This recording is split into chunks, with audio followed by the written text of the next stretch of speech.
Sawadee good morning, and thank you for joining us on Newsline. We're airing live on NBT Radio Thailand, FM 88, and NBT World. Today is Sunday, August 2nd, 2015. My name is Surapalao Tharanarit.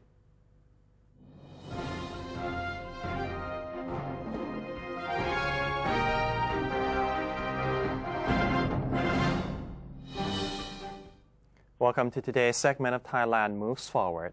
In our first story, Prime Minister Prayut Chan-o-cha has confirmed that the Thai government is urgently tackling the problem of human trafficking to the best of its ability. The Prime Minister also expressed readiness to cooperate with all countries and organizations to eradicate human trafficking. General Prayut on Friday said in his weekly TV program that the government had monitored the U.S. Trafficking in Persons, or TIP report, for 2015 and knew the results before the report was officially announced. He said he was not disheartened or disappointed that Thailand was ranked in the lowest tier. The Prime Minister stated further that Thailand accepted international regulations and it would continue to resolve its human trafficking problem seriously. The Minister of Industry says Thailand has no reason to fear a trade embargo by the United States, following Thailand's second consecutive year as a Tier 3 nation in the U.S.'s annual Trafficking in Persons report. Industry Minister Jakramon Phasukawanit assured the public that Thailand has been making continued progress in tackling human trafficking activities within its borders. Although the United States will keep Thailand on Tier 3 until the next annual report, Mr. Jakramon said trade relations between the two countries are still strong. He did note, however, that Thailand has recently exported less seafood and raw materials to the United States due to Thailand's expansion in the Chinese market. As for the state of the country's economy, the Minister of Industry cited a drop in both import and export numbers, although it has yet to affect the country's GDP. The country also maintains an abundance of cash reserves to fund its various projects and services. Police are preparing to issue arrest warrants for suspects believed to be involved in the trafficking of Thai workers to Indonesia. High-ranking police officials, including Deputy National Police Chief Ek Angsananont, Deputy Chief of the Central Investigation Bureau, Police Major General Chaulit Sawangput, and Chief of the Anti-Human Trafficking Division, Police Major General Thiti Sang Sawang, convened to discuss plans to bring remaining Thai men lured into forced labor in Indonesia back home and to pursue and arrest the culprits. The meeting was held shortly after the Royal Thai Embassy in Indonesia sent 69 Thai fishermen back to Thailand. An initial investigation indicated that 39 of them are victims of human smuggling. Meanwhile, the Ministry of Social Development and Human Security is collaborating with the Ministry of Foreign Affairs to help another 13 Thais who remain stranded in Indonesia come back home. Police expect to issue arrest warrants for the suspects today. Marine officials in Rayong expect more fishing operators to register their vessels this month as the government takes further serious steps to eradicate illegal fishing operations in the kingdom. According to the province's Port In, Port Out Control Center, 148 fishing vessels were registered from the center's inception on May 6th to the end of July. The center expects the remaining 300 vessels in the area to register during this month. The center indicated that the majority of fishing operators are willing to obey the strict new regulations issued by the Command Center for Combating Illegal Fishing. It stressed that a fishing vessel must be operated by at least 2 Thai nationals, a captain and a mechanic. Both positions can only operate legally with a license issued by the Marine Department.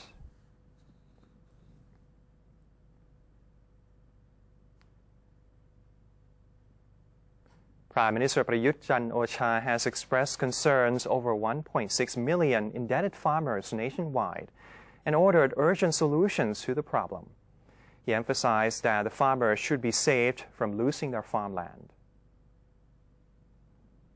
Deputy Government Spokesman Major General Sansern Gyalkamnert said the Prime Minister was worried about the debt problem of Thai farmers after he learned that there were more than 1.6 million of them with a combined debt of around 388 billion baht, or 237,000 baht per person on average. General Prayut said there must be measures to prevent them from losing their farmland and instructed relevant government units to make sure that the farmers' debt problems would be solved at the root cause. The Prime Minister also urged the government units to launch assistance measures such as projects on vocational rehabilitation, business networking, development of model communities for self-managed production, and registration of farmers with informal debt. More than 105,000 farmers with informal debt, with a combined debt of 11 billion baht, have registered with the Bank for Agriculture and Agricultural Cooperatives.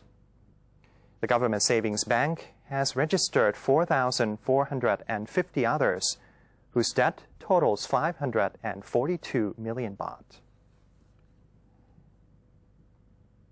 The Bike for Mom campaign is set to become a new Guinness World Record breaker, with an unprecedented number of registered cyclists who will take part in the first ever event in the history of Thailand and possibly the world to be held simultaneously in all corners of the country. Guinness World Records, the universally recognized authority on record-breaking achievements, has been contacted by the Public Relations Department, or PRD, to include the event in their catalog. To hit the record as hoped, Director General of the PRD, Aphinan Jantarangsi, has assigned PRD offices in all provinces to coordinate with provincial governors in getting everything, both the people and the systems involved, ready for the world record. Road signs and routes for the campaign are to be clearly identified. Barcodes will be distributed to participating cyclists to help the Guinness World Records team scan and count their number. The Bike for Mom campaign will take place in the next 2 weeks on Sunday, August 16th, nationwide, in honor of Her Majesty the Queen on the auspicious occasion of her 83rd birthday anniversary on August 12th, 4 days ahead of the event. The Bank of Thailand, or BOT, has reported that the Thai economy in the second quarter of 2015 has slowly recovered following the accelerating tourism business and public investment. Private consumption has also started to expand. BOT Senior Director Rung Malikamat said the good growth in the tourism sector and increase in the government spending had made the second quarter's economy expand. The government's investment in small-sized transport and irrigation projects, as well as slight expansion in private consumption, had also contributed to the recovery, she said.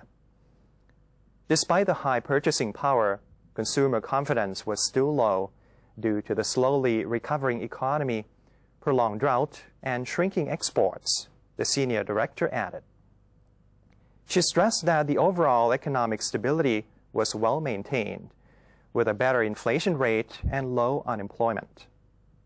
Other factors which benefited the second quarter's economy included a continuous current account surplus and stable ratio of international reserves to short-term debt. Sales of necessary items for offering to monks during this year's Buddhist Lent have decreased from last year, and the problems of economic slowdown and drought are cited as the main reasons. A survey has been conducted by related authorities on the spending behavior of Thai people who are observing the Buddhist Lent this year. It is found that in the vicinity of the Giant Swing in Bangkok, retail shops selling monastic offerings are still seeing a steady flow of customers, However, their number is significantly lower compared to the same period last year. The slump in sales is believed to have been caused by the sluggish economy, higher living expenses, and reduced income. Most offering sets are being sold at regular prices ranging from 199 to 300 baht, while pricier ones are sold up to 1,000 baht. All of them are found to carry proper labels displaying the price, manufacturing date, and expiry date. A similar atmosphere has been reported at the Pak Klong Talat market, the biggest flower market in Thailand. Vendors said this year's supplies of such flowers as jasmine, lotus, and marigold have decreased from last year, due mainly to the drought crisis, which has also caused their prices to soar. Buriram province has held its Buddhist Lent ceremony at its Sokgrao walking street in order to reflect Thai and Buddhist cultures. The ceremony was held by 18 collaborating districts in the province and inaugurated by Deputy Governor Buriram Chalermpol Polawan. The walking street also held a traditional Thai dance contest as well as a candle sculpting contest, with a majority of contestants sculpting candles into figures from Thai literature or Buddhist scriptures. The Lent ceremony parade was also carried out along the walking street and was admired by large crowds of tourists and local people. Local farmers in Uthai Thani are using His Majesty the King's philosophy of sufficiency economy to manage their crops and mitigate drought that has crippled the nation's agriculture. Kun Palada Muangsiri has the details. Uthai Thani Governor Somchai Lertpongpakon visited Hมู่ 5 Thung Yai Sub-District, Mueang District, where Mr. Mani Chutrakorn has applied the King's message of sustainable living.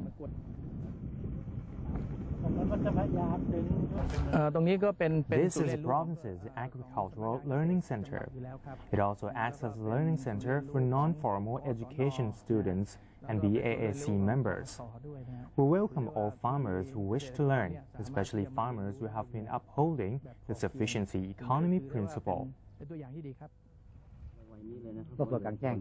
Mr. Mani Chutrakorn has created an 8-rai reservoir where rainwater was collected during last year's monsoon.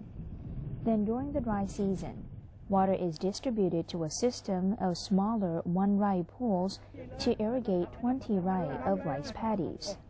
Finally, the leftover water is pumped back into the main reservoir.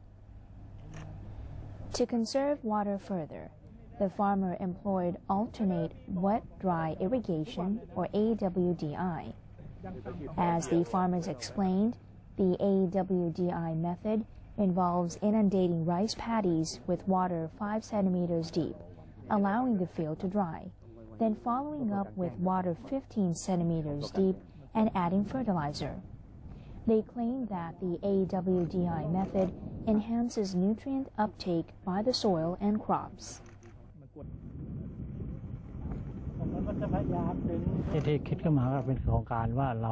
First, we need to understand that water is essential and find out how water can be acquired.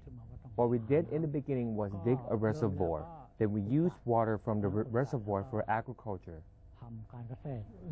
We're going to need a larger reservoir if we were to plant off-season crops. This is why we need to invest. It is only a one-time investment, just like what His Majesty the King used to say. We need to make the investment worthwhile, meaning we invest once, but the profit is for a lifetime. With large reservoir in place, we no longer need to fear drought. We have been benefiting from the reservoir we constructed. And when rains are scarce, we use the water stored in the reservoir to help our crops survive drought.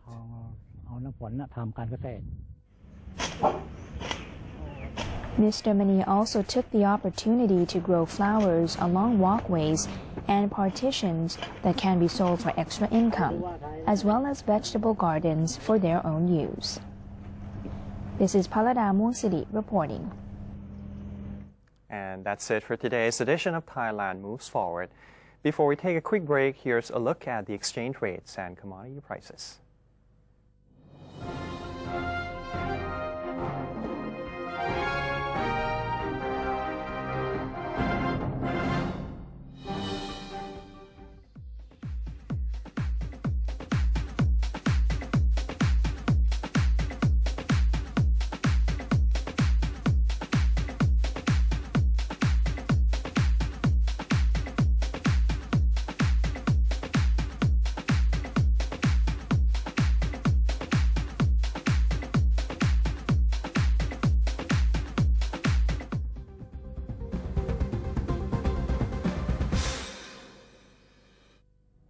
To maintain a strong nation, Thailand is promoting 12 core values for the good of the people.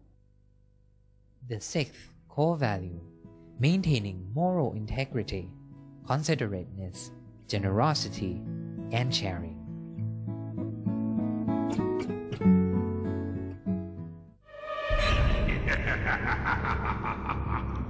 Even if we don't see them, they are amongst us. And they're hungry.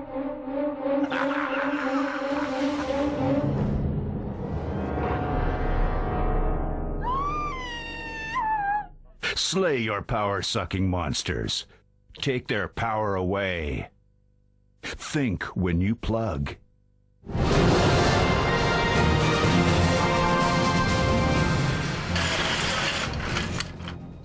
สวัสดีครับ This is Thailand at large.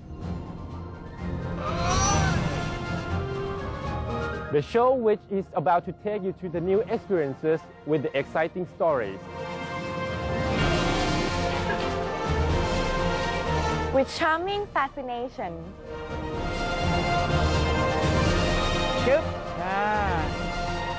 With a touch of Thainess.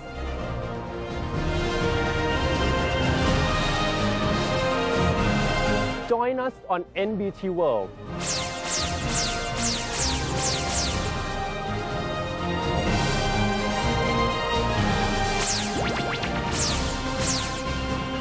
Explore with us and you'll know and love Thailand even more than before.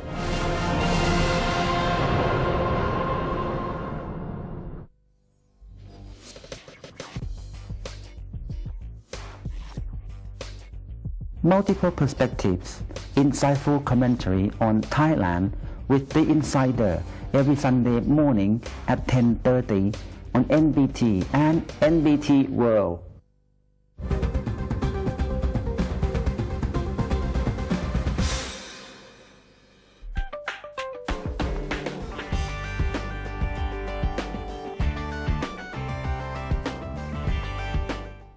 Welcome back. You're watching Newsline. The Department of Skills Development, or DSD, concluded the 7th National Skills Competition for people with disabilities, noting that disabled workers have shown great improvement in craftsmanship and digital designing skills. The competition was conducted in 18 categories, including graphic design, web design, personal computer assembly, architectural design, tailoring, and pottery. Each winner received a certificate and cash prize. Those winning the first place were given 30,000 baht, while the second and third prizes were worth 15,000 baht and 9,000 baht respectively. The biennial competition, which began in 2005, has been a joint effort between the government and the private sector. It aims at developing skilled laborers with physical disabilities and improving the quality of Thailand's skilled labor to the same par with international standards. According to Permanent Secretary for Labor, Nakhon Silapa Acha, who chaired the event, the competitors have shown significant progress in labor skill development, especially in craftsmanship and digital designing skills. He also stated that winners in particular categories will have a chance to represent Thailand at the 9th International Ab Olympics in Bordeaux, France in March next year. Thai students have put the country in the academic spotlight again after having brought home 1 gold and 3 silver medals at the 47th International Chemistry Olympiad in Azerbaijan. According to Dr. Thorsak Luanpaisan, leader of the student team, this year's International Chemistry Olympiad was joined by 290 representatives from 75 countries. He said the student success can be accredited to the team's preparedness. Dr. Thorsak added that the Institute for the Promotion of Teaching Science and Technology and related agencies will continue to seek support students with academic talent to represent the country for next competitions.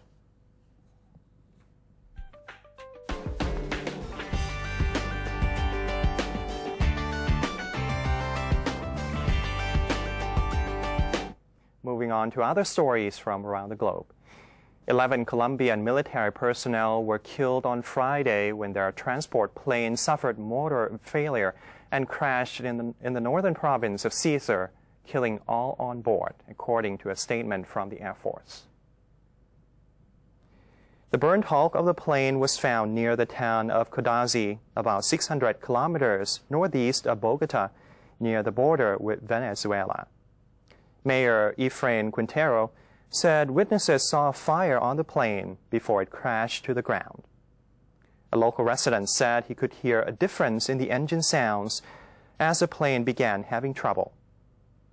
The crash comes after Colombian President Juan Manuel Santos ordered a halt to air raids against the Revolutionary Armed Forces of Colombia, or FARC rebel camps, as the government seeks to cool hostilities with the Marxist group, while the two sides hammer out a peace accord to end 5 decades of war. A private jet crashed in southern England on Friday, killing 4 people on board, a spokesman for Britain's Hampshire Police Service said, and Saudi and British media said the passengers were relatives of deceased al-Qaeda leader Osama bin Laden.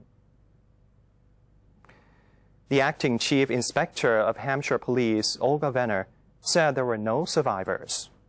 Without confirming the exact identities of the victims, the Saudi ambassador to Britain, Prince Mohammed bin Nawaf Al Saud, offered condolences on the embassy's official Twitter account to the bin Laden family, a prominent Saudi Arabia clan with vast business interests. The Saudi embassy said it was working with British authorities to investigate the incident and to ensure the speedy handover of the bodies for funerals and burials in the kingdom. The Saudi-owned Al Hayat newspaper, citing a statement by the Saudi General Authority of Civil Aviation, said on its website that the Embraer Phenom 300 with 3 passengers and the pilot crashed during takeoff from Blackbush Airport. The statement did not identify the victims, but some Saudi media suggested on social media or on their websites that they were relatives of Osama bin Laden, who was shot dead by U.S. forces in Pakistan in 2011. A piece of wreckage suspected to be from the missing Malaysia Airlines flight MH370 arrived at a testing facility in Balma, France on Sunday for further analysis. The wreckage was discovered near Reunion Island late Friday and has been confirmed to be from a Boeing 777 wing. However, experts need more analysis to connect it with a missing MH370. A team of experts from France, Malaysia, and Boeing will be working on the analysis of the wreckage. Officials said the analysis will begin on August 5th. The package containing the wreckage will not be opened until aviation safety experts from Malaysia arrive at the testing facility. Members of an international team of skydivers joined hands Friday as they flew head down, breaking the world record of skydiving formation. 164 skydivers built the largest ever vertical skydiving formation, a giant flower, while some traveled at speeds up to 240 miles per hour. The skydivers held the flower formation for several seconds before breaking away, deployed their parachutes, and headed back with excitement to the ground. It took the team 13 attempts to beat the 2012 mark set by 138 skydivers. And that's a wrap for today's edition of Newsline. If you have any comments or suggestions, please feel free to email them to us at newsline.nbt@gmail.com. You can also follow us on Facebook or simply visit our website at thainews.prd.go.th/en. And don't forget to tune in to the first episode of The Insider with Deputy Government Spokesperson Major General Weerachon Sukhontapatipak, talking to the Chairman and CEO of Minor International at 10:30 a.m. on NBT and NBT World. And for now, we're going to say goodbye with 4 rare white lions with blue eyes at a safari park in Crimea. I'm Surapat Lautharanarit. Thank you for joining us and have a great day. สวัสดีครับ